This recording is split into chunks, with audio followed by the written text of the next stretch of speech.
What's going on, everybody? This is John Jake Gaming on the mic here, coming at you with a brand new episode of the FCS Dynasty here on NCAA 2006, featuring that next mod as well, as we got 8 great games on tap that are going to provide more clarity to not only some conference championship races, but maybe some teams that you might not expect to make the FCS playoffs.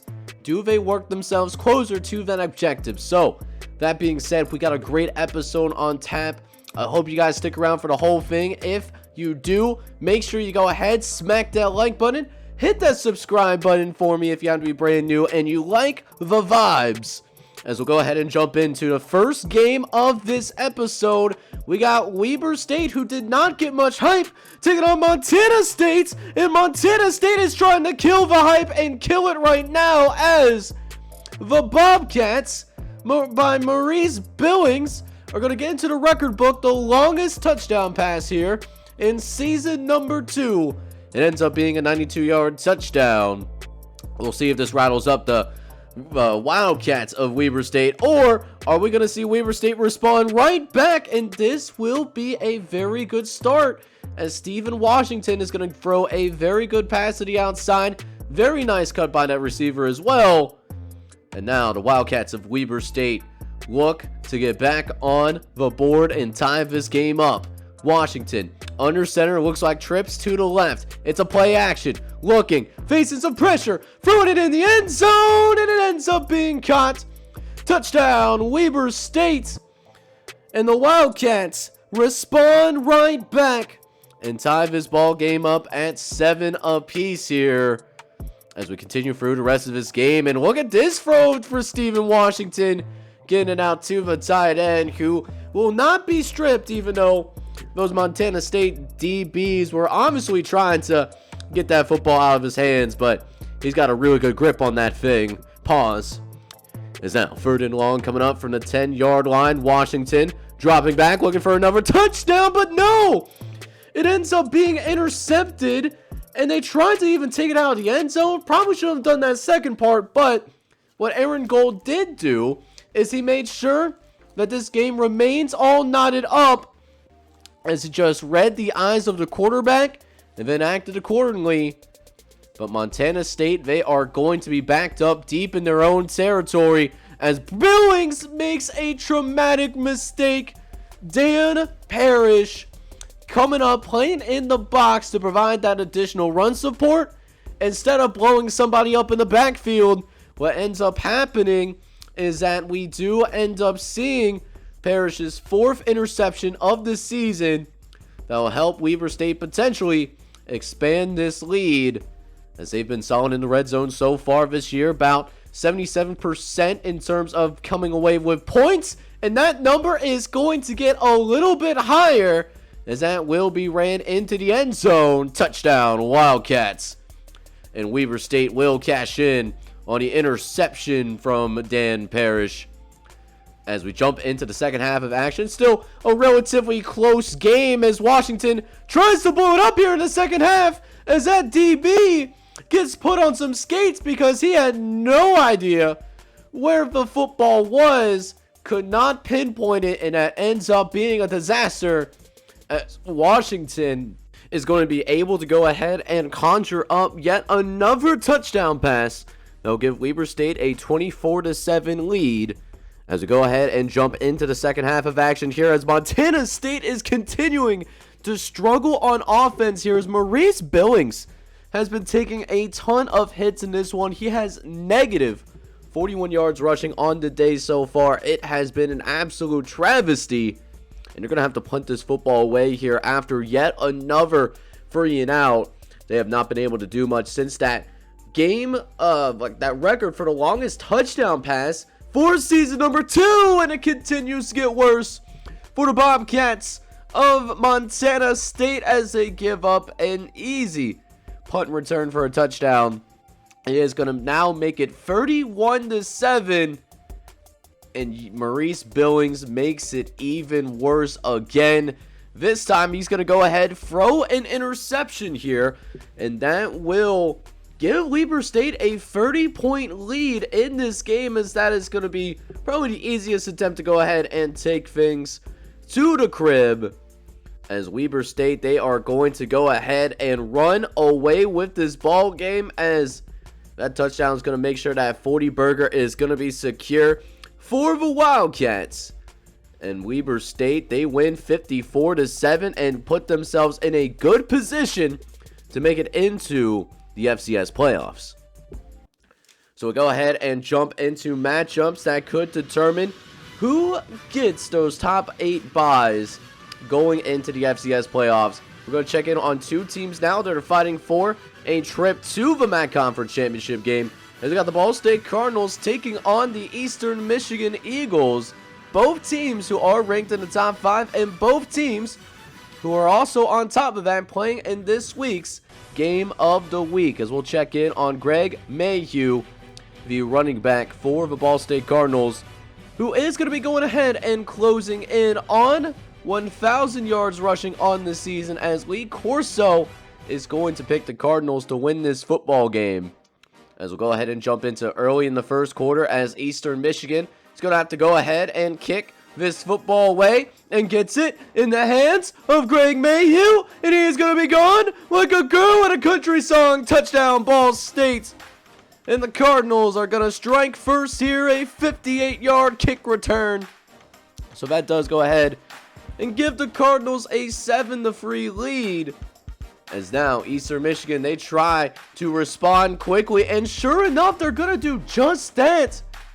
As right off rip, a 54-yard touchdown pass here late in the first quarter puts Eastern Michigan back on top. They are going to have a 10-3 lead, as that pocket is just absolutely clear.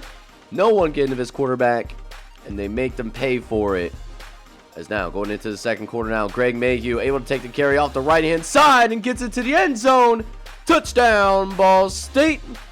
And the Cardinals, the number 2 team in America right now, they jump back ahead.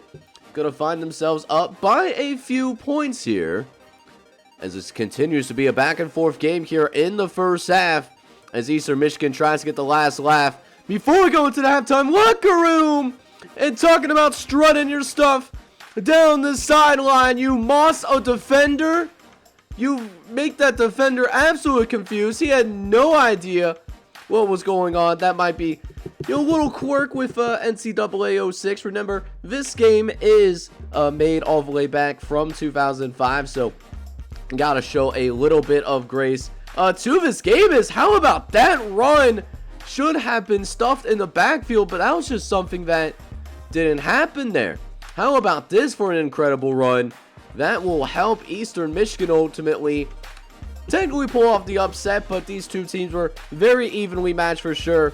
The Eagles just played a little bit better of a football game, and they will go ahead and beat the Ball State Cardinals by a final score of 33-17, which means they will go ahead and control their destiny in terms of going ahead and making it to the MAC Conference Championship game at the end of this season. Ball State, meanwhile, we'll see how far they fall in the AP Top 25 at the end of this episode, as this is going to be their first loss of the year.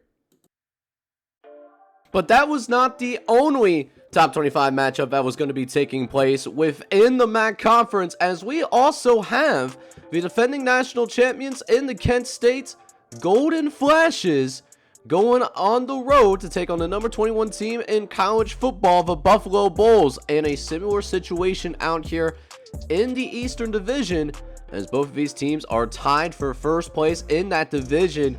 Whoever wins this game doesn't necessarily mean they are going to clinch. However, they will be able to go ahead and control their own destiny in terms of making it to that conference championship game. And Kent State, that is a big goal for them, is even though they did win the national championship, they were not a team that got a chance to compete for the conference championship. They are still missing a MAC title in the series, as Kent State is going to get off to a hot start here. A 28-yard touchdown pass is going to give the Golden Flashes a touchdown lead to get things started, as that was just a beautiful job on that slant pattern. And created some yards after the catch as well. And Buffalo already find themselves down 7-0 as they try to jump the route out of the backfield, and it backfires horribly. Tailback even going about, shedding a couple of tackles too to go with it. It's going to be a touchdown for the Buffalo Bulls, and that will go ahead and tie things up here. Buffalo on the upset train. We'll see if they can keep that pressure on the Golden Flashes, although they can't take the lead, at least not right this second. As we'll go ahead, we're going to see a great kick return down the sideline, and it's going to be in the end zone. Touchdown! Golden Flashes! And Kent State pulling ahead again here midway for the first quarter, as all three phases working hard to make things happen. As Kent State's offense, they are just on demon time right now. Another touchdown for Kent State. And the defending champions are going to get a pretty substantial lead to start things out. They are now going to be up 21-7 here. And an impressive lead for the Golden Flashes. We'll see if Buffalo can do anything about it here as we jump into the second quarter of action. We got a direct snap, and the direct snap is actually going to go ahead, and that will also work to perfection as well, as that is going to be a touchdown for Kent State. Make that 28-10. As things are looking great for Kent State, especially when they get into this red zone. One of the best red zone offenses in college football right now. Never thought I would say that in a video, but here we are, barbecue on the titties. And it's 35-10. As now, trying to build this lead even further. And that is also going to be caught. Touchdown, Kent State. Golden Flashes now with a 30-plus point lead. You think they're a little bit tired of the disrespect, this number 7 ranking. They feel some type of way about that ranking. It is now 42-10 right now, and they could make this lead even bigger somehow. That's crazy. As now Daniels gonna go ahead. No, what is happening here? Oh my goodness, that ball must have flown 20+ yards in the air. It got some major air like that. I'm surprised that didn't end in a turnover, but hey man, sometimes it's just better to be lucky than it is to be good. But man, how about some good luck going Kent State's way? And sometimes you need a little bit of that in order to win a national championship, but not as much as you need the talent. And that is going to be a 50-burger for the Golden Flashes, as Brandon Moore, he is going to pick off this wide receiver screen that we're trying to set up on the edge and takes it all the way back to the crib. And Kent State is going to win big here in this one on the road. They are going to win by a final score of 56-10. An impressive performance. So we go ahead and check in on a game that might shape how things will turn out in the Big 12 Conference, as we got the Alcorn State Braves going on the road to take on the Alabama State Hornets. Both these teams coming off of pretty nice wins. You know, Alabama State blowing out Arkansas Pine Bluff, whereas, you know, Alcorn State is a team that, you know, did also play pretty well against Arkansas Pine Bluff as well. So, battle of two teams that just played against, you know, the team that I just mentioned. And we're gonna have to check in on Michael Horn. He has really burst onto the scene the past couple of weeks. Top 10 in both catches and yards among all wide receivers in the FCS. If Alcorn State is going to win, they're going to need some help from him. And speaking of some help, how about the defense stepping in as T.Y. Huntley, the custom recruit, true freshman starting at quarterback for the Hornets.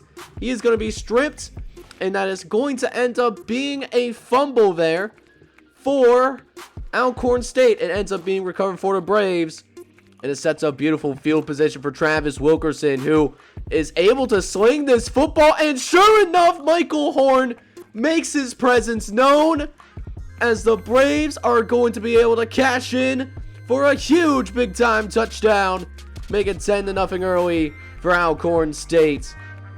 And one thing that you don't want to see, Travis Wilkerson, he is in the zone, and gets it out to his fellow star, Michael Horn, who is able to stay in bounds a little bit longer, already making some impact plays for a team trying to make its first FCS playoff appearance. Already 2 catches for 47 yards. We'll see if he's gone into the end zone once again, and they did actually try it. But this time the DBs step up and are able to make a play in the back of the end zone. But still, 3rd and long from the 11-yard line. This would be a big stop if they're able to go ahead and force them to settle for a field goal. And Travis Wilkerson throws an absolute dime. And this Braves offense is absolutely feeling itself right now. Talk about a 17-0 lead after just 1 quarter of play. Wilkerson absolutely on fire. And now T.Y. Huntley is going to have to rise to the occasion. FCS playoff berth on the line potentially. And things are not going well. Is he selling out? Maybe so, as Joseph Shaw is going to get this interception here. Read the eyes of the true freshman quarterback. And now Alcorn State takes back over. Wilkerson looking towards the right hand side. Finds Michael Horn. Somebody hide the women and children, because Michael Horn is on a tear here in the fields of Alabama. And it's a 24-0 lead for Alcorn State. And oh no, I'm showing special teams. They kick it to Michael Horn. This is not how you want to get back into the game, as it's barbecue chicken. Call that a hat trick, because that's the 3rd touchdown for Michael Horn today. And just throughout his career, he's been that guy. He's closing in on 4,000 yards of total offense in the last 2 seasons. He's been an absolutely special commodity to watch. But Alabama State is not going to give up without a fight, even though they are facing a very significant deficit right now. As now, they did end up getting that interception, but unfortunately, they couldn't do anything with said interception, though. And they had to go ahead, punt the football away. They get it to Michael Horn, which Michael Horn actually had to work a little bit more there. Had to, shake away from a couple of defenders, but still made it work. His 4th total touchdown of the game. It makes it 38-0 right now. We'll see if we can get him to 5 touchdowns potentially. Depends on what Travis Wilkerson wants to do. Faces some pressure though. He's going to fire. It actually goes across the field there. Gets it to the running back that was coming out of the backfield. Those wheel routes can be long developing, but they have some big dividends if you have the time. And Travis Wilkerson, he's certainly getting it today, as Michael Horn open and right in the middle of the end zone. Another touchdown for Travis Wilkerson and this Alcorn State squad. And they go off here. The Braves, who knows, man? Maybe they're peaking at the right time. This is their 3rd straight win, and Alcorn State will improve to 7-3. So that Alcorn State team, we are going to have to monitor that here in the last few weeks of the regular season. But in the meantime, a team that is in the FCS playoff hunt. Now, they are too far away from Tennessee State from winning the Big Ten Conference. So it looks like Tennessee State will get the automatic bid for the Big Ten unless some really crazy stuff happens here in the last few weeks of the season. But as I said, the Red Hawks, they do come in number 24 in the country, so they are still in the hunt for an at-large bid. But they got to focus on the task at hand. They're taking on the Samford Bulldogs. And Samford, they are capable of pulling off some crazy stuff. They did pull an upset against Eastern Michigan early on in the season.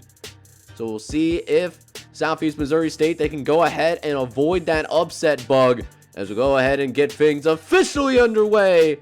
As we'll see, Samford, they can't do anything with their initial possession. But you know who can, though? Lonnie Scott, who's going to move down the sideline.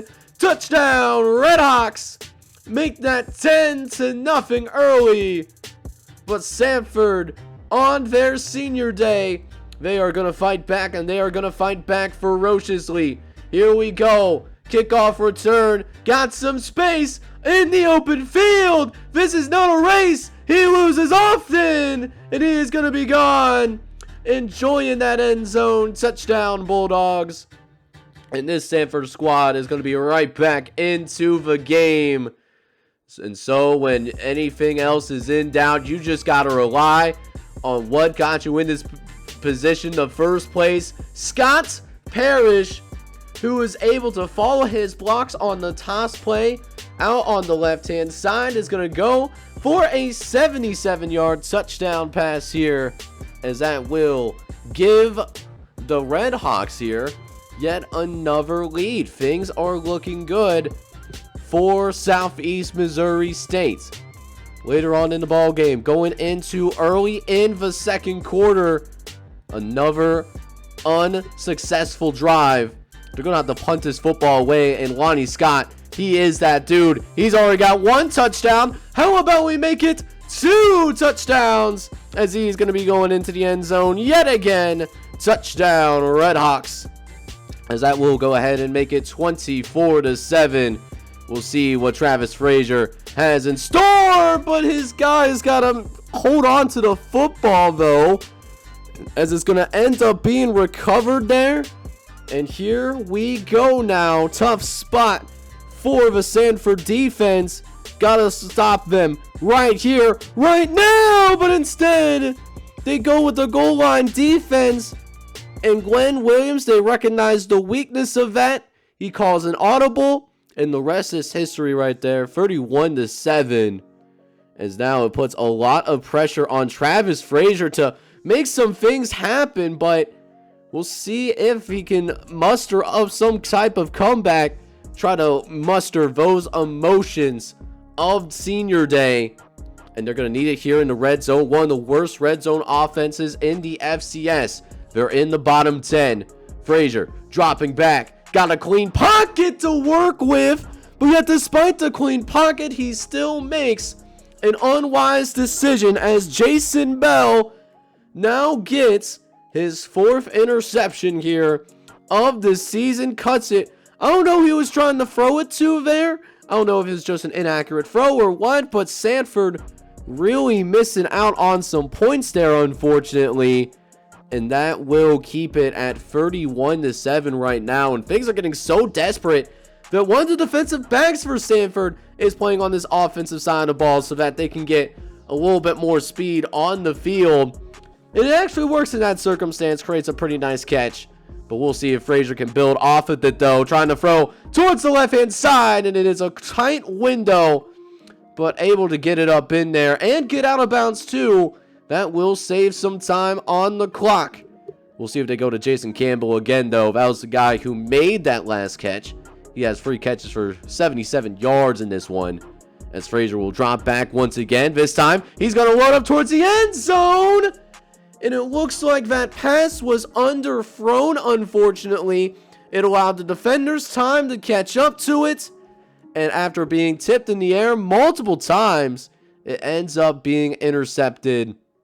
So Samford had a few chances to get back in this game, but wait a minute now. We got an interception that Glenn Williams is going to go ahead and throw. Wait a minute now. This game just might not be done yet. As now, 21-point game here. Frazier in the shotgun. Play action. Throwing towards the end zone. Intercepted. Once again, and it's Jason Bell that gets yet another interception in this one. That's his 5th interception of the season. This free safety is an absolute ball hawk, and I don't know why defenders are going ahead and throwing the ball his way, specifically as Scott Parrish just throws a mean just spin move there, reminiscent of Braxton Miller. I'm sure he would be proud of that spin move. As now, midway through the 3rd quarter, Williams looking downfield. He's got a one-on-one matchup, but that's going to be intercepted as well. He was looking for Lonnie Scott, and both teams here playing a little bit sloppier here in the second half now, as we're seeing an uptick in turnovers and not as much scoring as a result of it. Granted, Gwen Williams was facing significant pressure in his face, but you can't turn the football over when you have the ball on their side of the field. Luckily, it hasn't killed him. At least not yet, but sometimes. How about that throw by Gwen Williams? That's the thing about this quarterback, man. He may not be the best quarterback in the FCS right now, but he is someone that is not going to lose confidence. And we're seeing that right here as Williams trying to lead over a touchdown drive. And how about this catch?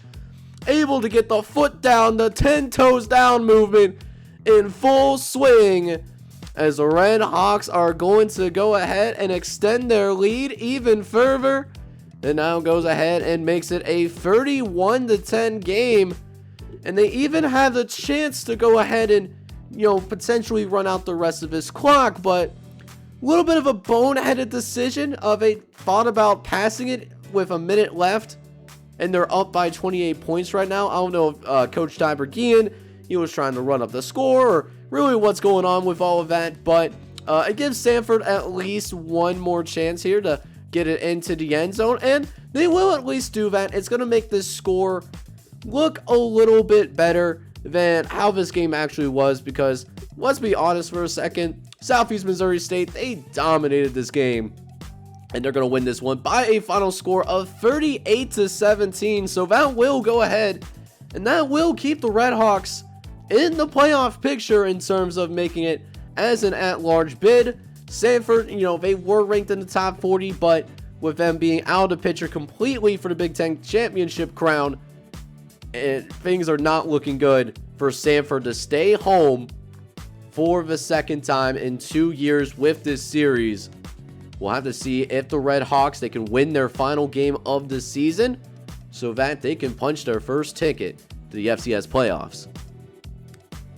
So we finally get, and this is a game that I have been really excited about, because not only will this continue to clear things up in the Big 12, coming into this episode, we had 8 teams that could be playing in the Big 12 Conference Championship game when it's all said and done. And Chattanooga happens to be one of them. And I know there was a couple of you guys in the comments section in the Discord that really wanted to go ahead and see Joe Reed play. And we might have ourselves a treat. Number 1 in catches, number 1 in receiving yards, and number 1 in receiving touchdowns. We'll see if this kid is made of, as Chattanooga is going to start throwing the football. But how about this for an unlucky break as Brandon Armstrong, the ball was tipped at the line of scrimmage because this quarterback was facing significant pressure, and Armstrong just happens to be in the right place in the right time, makes the interception.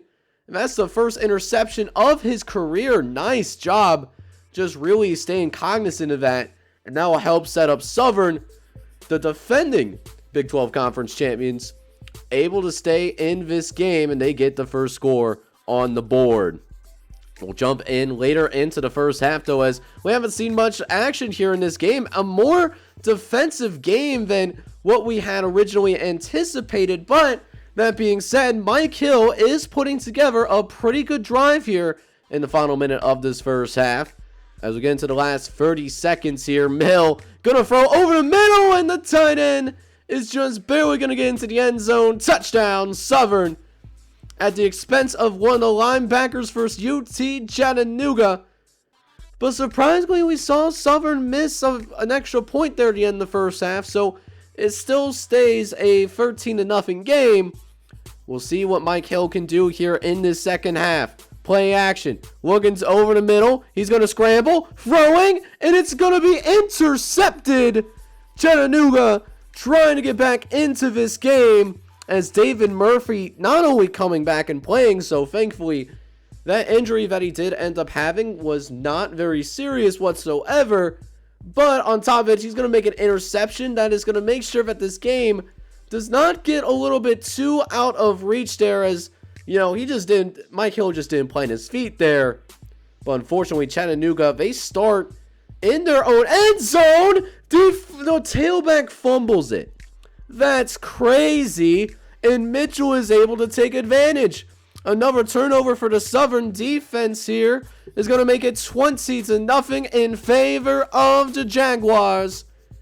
And Chattanooga in serious trouble. They are really having a really tough time on offense right now, as David Murphy was there to blow up that play in particular. We'll see if they can get some more plays like that in order to muster the comeback. Mike Hill in the shotgun. He's going to drop back. He's got time. He's going to throw downfield. Looking for the first down and a lot more as McNeil comes down with a great catch. And Mike Hill now has over 300 yards passing, all because of that. We'll see if he can finish yet another drive. Hill in the shotgun. No! Hands it off to the tailback, and the tailback is going to be untouched here as well. Touchdown, Jaguars. It is now 27-0 here. We need to see UT Chattanooga do something, and they try to get their best player, John Reed, available, but Samford was all over it. They're able to pick that off, and it looks like the true freshman, Zoo Animal, able to get his hands on the football. He is stepping up big time, not only locking down a #1 receiver as a true freshman, but he's locking down one of the best wide receivers in the FCS right now. I would not be shocked if Reed does get an opportunity to play in the NFL at some point, as Samford is going to stay alive in the Big 12 championship hunt, winning 34-0. They're off to a good second half start. And speaking of that Big 12 conference, we got yet another Big 12 conference. Grambling State, even though they're 3-6 right now, even though they're in the bottom half in terms of national rankings within this FCS Dynasty universe, oddly enough, they are still in this thing. They are still in the Big 12 championship hunt. If they win this game, they're just going to be one game back of Alcorn State. So it's not ridiculous, even though Grambling State, they are the defending division champions. They could still make the conference championship game if they win out, and that would be despite the fact that they would end the regular season under 500. They would finish 5-6, as many FCS teams, they do play just 11 games. A few play 12, but that's at their discretion, of course, as we'll see if Arkansas Pine Bluff can get things together. 6-3, they are having a good year, but losing 2 of their last 3. And definitely some concerning stuff here early on, as Grambling State is going to open up this game with a 79-yard touchdown pass off of the slant pattern as well to go with it. So that will make it 7-0. And now we'll see what Jarrell Patterson's got. They've been running the football often, even though they're down to their second, third string guy. And there we go. That's what Arkansas Pine Bluff needs in order to be successful. Just rely on your impact player at quarterback. Lean on him because he can make some plays for you. We didn't see much of that in the last 2 to 3 weeks, and that's why Arkansas Pine Bluff, they were ranked in the top 25. Definitely no longer the case, but it does at least provide a tie ball game here. And look at this, Grambling State putting together yet another drive to go with it as well, as now the Tigers of Grambling State are currently in a position to go out there and possibly take the lead. Dropping back, Overstreet. He's going to throw over the middle of the field, finds his receiver, and it's going to be in the end zone. Touchdown, Grambling State, as the Tigers get another one on the board. And it's going to be, it seems like one of those games where we're just going to have a lot of offense. This is what I thought we were going to see in the last game, as Grambling State making a statement early here, as they want that FCS playoff spot. 21-7 here. Don't sleep on these Tigers now, as they are going to be fighting until the very end. Overstreet did a really good job selling the pass there for a split second. It helped create this massive hole that the offensive line was able to create. As now, late in the first quarter now, Overstreet in the shotgun formation has got trips to the right. Overstreet actually going the opposite way, has a one-on-one, is going to be caught, and it's going to go for a significant gain, as Joe Overstreet, man. Overstreet has been playing extremely sharp to begin this game. 175 yards passing, and we're not even out of the first quarter yet. He is in position to have himself an absolutely career day right now, as that's going to keep going, as now Grambling State finds itself inside the 10-yard line. Now with over 200 yards passing, we'll see if he can cap this drive off with a touchdown. As now, Overstreet, under center, gonna look in the end zone. Touchdown, Overstreet. Joe Overstreet is balling right now. Arkansas Pine Bluff, they do not have an answer early, and it's a significant lead for the Tigers. As we'll see if Jarrell Patterson can rise to the occasion. His team could fall out of the FCS playoff picture if they lose this game. This is a dangerous spot right now. As it now, and unfortunately, Jarrell Patterson is going to throw an interception here. He was trying to look for that out route, but it ends up being undercut. So now an additional possession for Grambling State as Overstreet continuing the ball out. This time, he's going to throw an interception of his own, as Arkansas Pine Bluff is going to be provided just a little bit of life here, as Jad Morris is going to get his hands on the football, and Arkansas Pine Bluff is going to be in Grambling State position to start this next drive. We'll see if they can go ahead and build off this opportunity. 3rd and long. Patterson has to pass. Gotta be throwing off the back foot, and it's gonna be caught. Now in the red zone, Jarrell Patterson in a position to help his guys at least build some sort of momentum here before we go into the halftime locker room. Is now Patterson, play action, looking, facing some pressure, gets it out to left side, but that's intercepted as well. And another interception thrown by Jarrell Patterson. And Grambling State, man, for a 3-6 squad, they came to play, and it really begs the question, what is going on with Arkansas Pine Bluff, right? Like, what is actually happening with this football team? I have no idea what we're doing here, as we continue to see Joe Overstreet really just surgically slice this defense apart. Wow, words are incredibly hard. As we'll see if Overstreet can continue his hot streak. 2nd and short. He's got all the time. He's got a nice pocket, but he throws an interception again. And maybe Joe Overstreet is starting to cool down a little bit, but Arkansas Pine Bluff, they got to come out here. They got to get some points on this next possession. It is extremely important. Down by 3 scores. They got to make something shake. As now we go ahead and jump into another 3rd and long. Arkansas Pine Bluff has not been very good with these 3rd down conversions. Only 2 for 8 so far. Patterson looking to change that. He's got time, and he's going for it. Oh, cut! He finds Muhammad Sinai, and that man is going to be gone, just like a girl in a country song. Touchdown, the Golden Lions. And that will help them get back into this game a little bit. A 2-score game. As now we'll see if this defense can start to tighten up and help their football team remain in this ball game. 3rd down, 2-6 for Grambling State so far. This is for 14 yards, and it's going to be tough to convert. Overstreet facing pressure, but throwing it and finds a receiver who's going to come down and make the catch, as Robert Duran is able to make the catch. And that is now over 100 yards for that particular receiver. This passing offense has been doing a lot for Grambling State. As, oh my, that man was absolutely lit up like a Christmas tree. He will remain in the game, though. He is a brother that watches some hockey highlights. As now 4th down coming up here. Trying to pick up the 1st down. Being aggressive. I like that. You're a 3-6 football team. You have nothing to lose here, and it works out to their way. As now Overstreet is going to have the fullback take care of the rest of the work. And it seems like a tackler from behind there actually helps the running back get some momentum in order to go ahead and run it into the end zone. And it's a touchdown for the Tigers.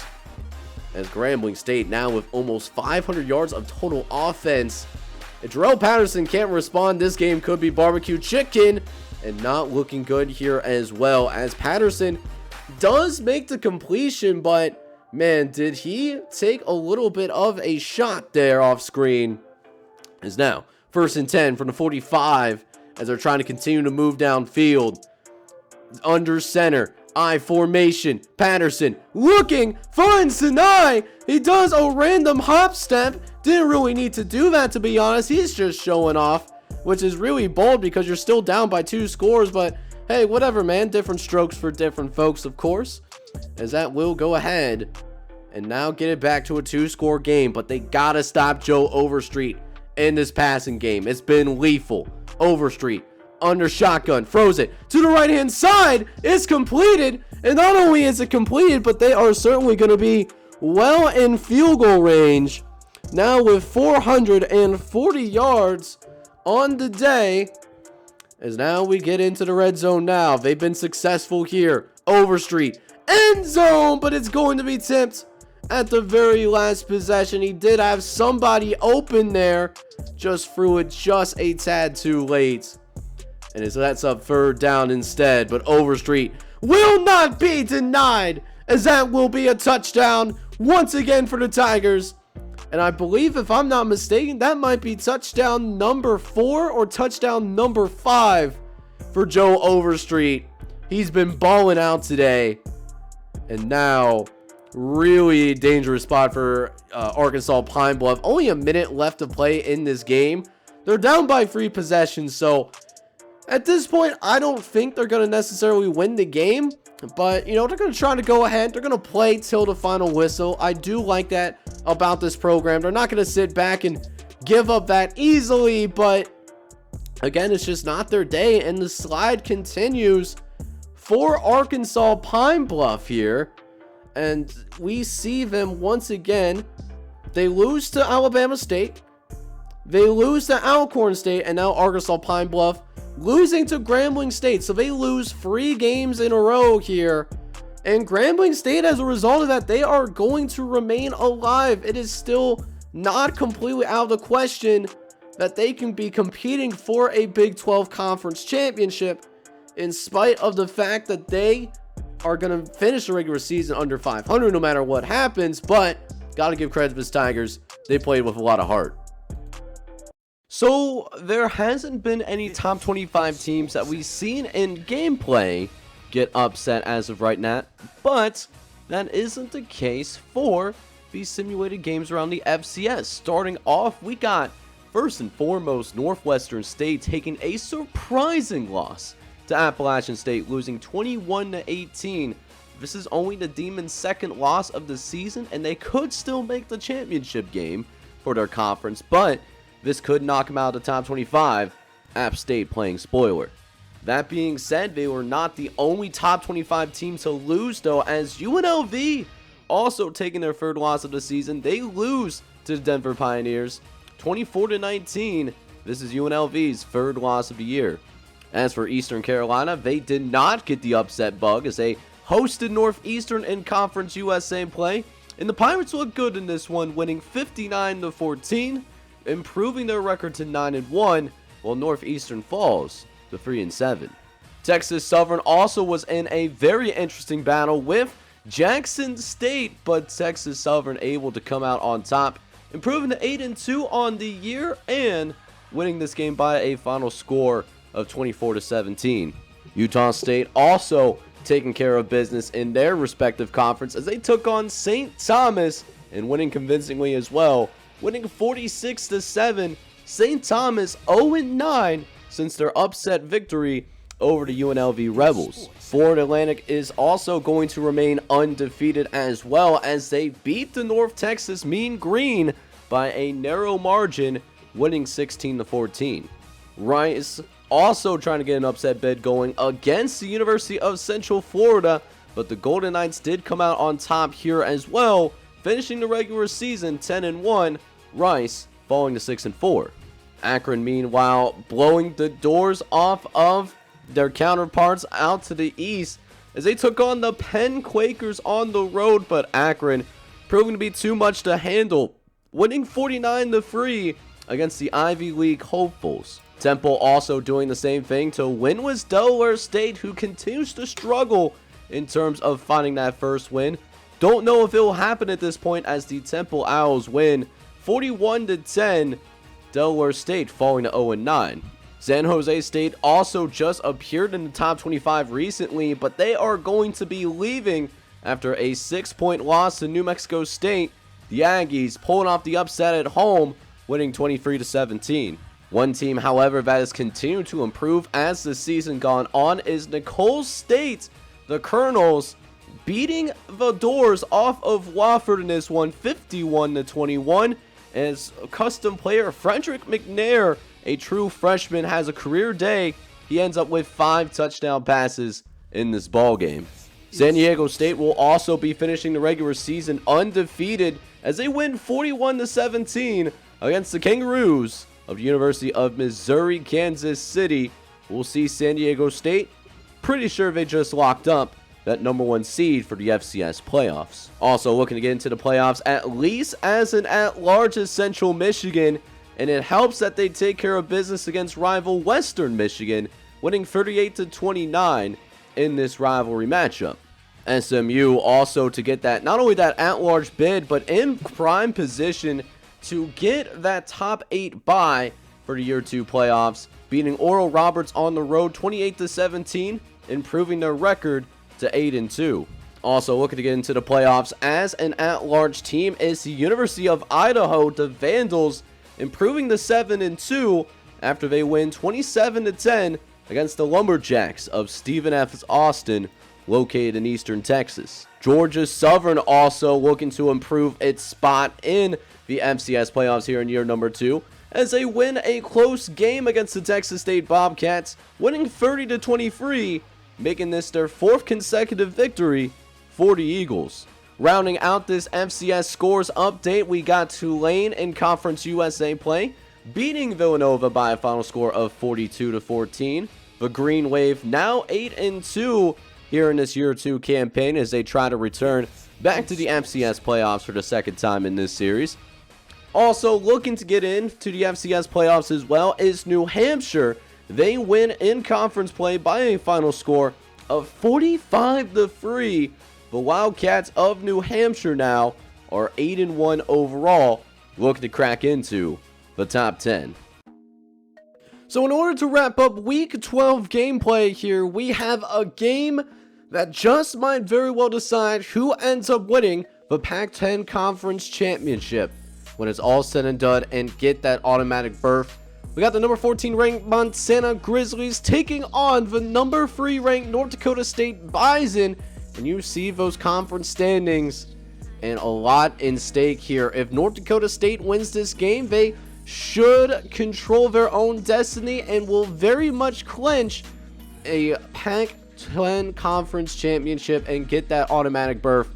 As for Montana, things get a little bit more interesting. For Montana to win this game, they will still need Weber State to lose because they do have that loss against the Wildcats, but they got to focus against this team first as LaRon Montez slices them early, a 27-yard reception, and is going to put the Bison in very favorable field position. 1st and 10 from the 27, following the run by LaRon Montez, but the fullback U is disappointed because we got a fumble on the ground, and Montana is going to go ahead and recover it ultimately.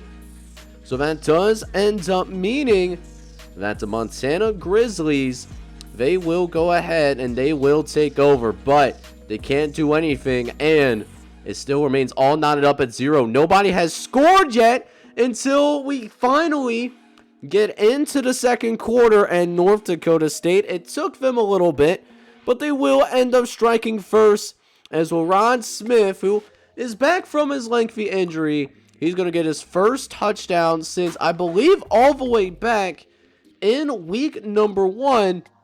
We saw them go up against Mid-Tennessee State, and this team is really starting to get fired up. A defensive battle like we saw in that game last year when these two teams met up is now 1st and goal from the 4 after the fumble. A.J. Ferguson, he's going to get the pitch, and that's going to go into the end zone.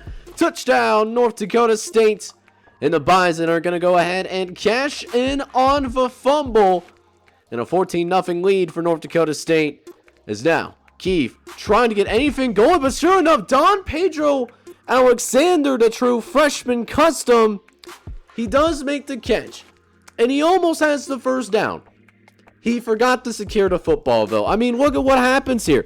Just guy comes in, it's a late binding tackle, one of those things, and it just ends up leading to a an easy turnover, which in turn turns into yet another touchdown for North Dakota State, a 24-0 lead.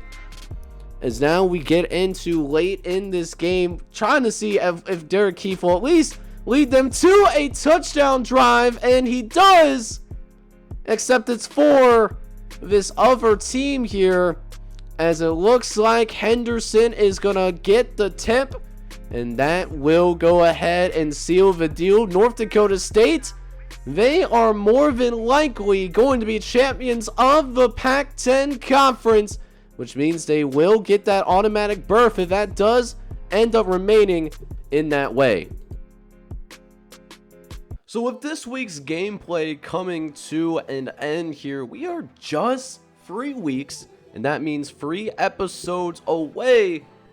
We have 3 weeks of regular season action remaining, and that is before we jump into the postseason action here of this FCS Dynasty, and we got some things heating up. Let's go ahead and not waste another moment. Let's go ahead and start by jumping into the top 25 polls, which do mostly remain intact. We do have one new team in the top 5, and that is Eastern Carolina. They do get back into the top 5. They are now 9-1 as of right now. Kent State moves up a spot. A lot of teams moving up with the exception of Ball State. They do fall pretty considerably, falling from number 2 in the country down to number 10 after they do end up taking their very first loss of the season against this Eastern Michigan squad. However, a lot of other teams throughout the country are still holding pack for right now. New Hampshire is number 12. Georgia Southern, they move up to number 14 in the country after a touchdown win over Texas State. Temple also solidifying its spot in the playoffs potentially as an at-large because they are an independent school, of course. Montana, they do fall 5 spots. They are down to number 19 in the country, and definitely warranted.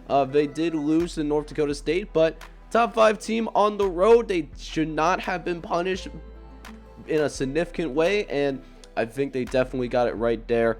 Wrapping up the top 25 though, Texas Southern is number 20. Southeastern Missouri State, they move up to number 21 after a 3-touchdown win over Samford. And 4 new teams in the top 25 this week.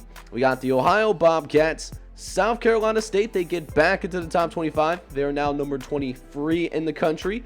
Weber State earns their very first top 25 designation, now number 24 in the country. And then UL Monroe, the Indians, they are now sitting at 8-2, and they are there at that number 25 spot. But a bunch of teams waiting on the doorstep. Tennessee State, Northern Arizona, they're right there. They'll be the first teams in the event one of these top 25 teams loses. Also in there as well, Northwestern State, Alcorn State, who is starting to make a surge late in the season. Maine even starting to get consideration. I would have never thought that given how they started the season. And then Southeastern Louisiana, they also are receiving a grand total of 3 votes so far. So not only do we have a few pleasant surprises in the top 25, but we also have some serious developments going on in the Heisman Trophy race. We still see Andy Mosley sitting there, sitting at that number 1 spot as of right now. His 3 touchdown performance keeps him in that lead, but look who shoots up to number 2. It's Michael Horn, the senior wide receiver from Alcorn State. This guy was not receiving that much buzz going into the season, and now he's in 2nd place right now. That is really interesting to see, and that is off a huge performance against Alabama State. 5 total touchdowns. That gets him right in the race, followed by Bryant Pruitt, the sophomore out of wide receiver out of San Diego State. He sits at number 3 in the country. And then Bobby Young, the senior wideout from New Hampshire. he also remains at number 4. That being said, someone that is barely hanging on is Kenny Raymer, the senior the senior quarterback from James Madison. And this is really interesting. Ends up with 5 touchdown passes against Norfolk State, and he moves down.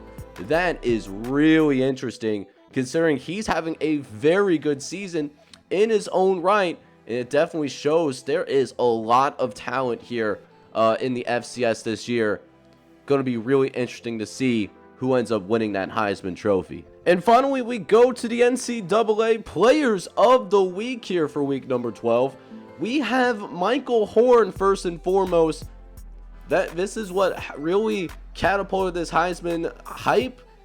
242 all-purpose yards, 5 touchdowns, and it leads to a 52-point win over Alabama State. It puts Alcorn State in a really good position right now to possibly make it to that Big 12 championship and make their first FCS playoffs in this series, and that would be a pleasant surprise for this Alcorn State football program, as they were not projected to make the playoffs this year. But that's the beautiful thing about college football.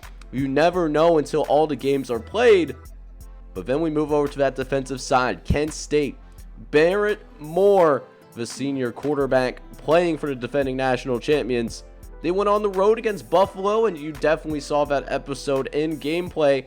He ends up with 7 tackles, an interception, forced fumble, and above all, 2 touchdowns that help put Kent State over the top. They blow out Buffalo as well, and I'm really excited to see how the rest of this season plays out, as that is going to wrap up week 12 action. So guys, it's been a really, and I mean really, exciting episode, man. We are starting to get some answers in terms of who do we think is going to be in the FCS playoffs, who's going to be a lock, who is going to be on that outside looking in. But there's still more to come. We got 3 more regular season episodes, man. So you're going to want to buckle up, because there's going to be some FCS playoff spots that are going to be locked in over these next few episodes. And I hope you guys are ready for it. So that being said, if you enjoyed today's video, do me a huge favor right now. Smack that like button. And then on top of that, hit that subscribe button as well if you do happen to be brand new. And what would you see here on the channel? And with that, this is John J Gaming on the mic, signing off. I'm hoping you're all out there having a good one. Take care, everybody.